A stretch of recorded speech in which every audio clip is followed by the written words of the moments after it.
காலை வணக்கம் உறவுகளே. இது வெட்னஸ்டே மார்னிங். இன்றைக்கி காலை நம்மளோட காலை வேலைகள் பார்க்கலாம். ஆஸ் யூஷுவல் ஃபஸ்ட்டு இருந்தோடனே பால் காய்ச்சிட்டு சைட் பை சைடு எனக்கு டீ போட்டு எடுத்துக்கினேன். அப்புறம் இன்றைக்கி காலைல பிரேக்ஃபாஸ்ட்டுக்கு சம்பா கோதுமை உப்புமா தான் ரெடி பண்ணலான்னு சொல்லிட்டு அதனுடைய வேலைகள் தான் போகுது. இந்த சம்பா கோதுமை உப்புமா பார்த்திங்கன்னா சுகர் பேஷண்ட் எல்லாருமே சாப்பிட்லாம். ரொம்ப டேஸ்ட்டாகவும் இருக்கும். நீங்கள் அப்படியேவும் சாப்பிட்லாம். அண்ட் தென் சட்னி, தேங்காய் சட்னி வச்சும் சாப்பிட்லாம். இந்த ரெசிபி வீடியோ உங்களுக்கு கூடிய சீக்கிரம் வரும்.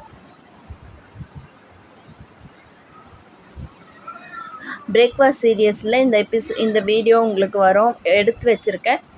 கூடிய சீக்கிரம் உங்களுக்கு அப்லோட் பண்ணுறேன். இன்றைக்கி காலை வேலைகள் சைட் பை சைடு இன்றைக்கி சம்பா கோதுமை உப்புமா தான் செஞ்சுருக்கேன். இதுக்கு சட்னி செய்யல, கோதுமை உப்புமாவே போதும்னு சொல்லிட்டாங்க. அதனால் அதோட பிரேக்ஃபாஸ்ட் முடிஞ்சிச்சு.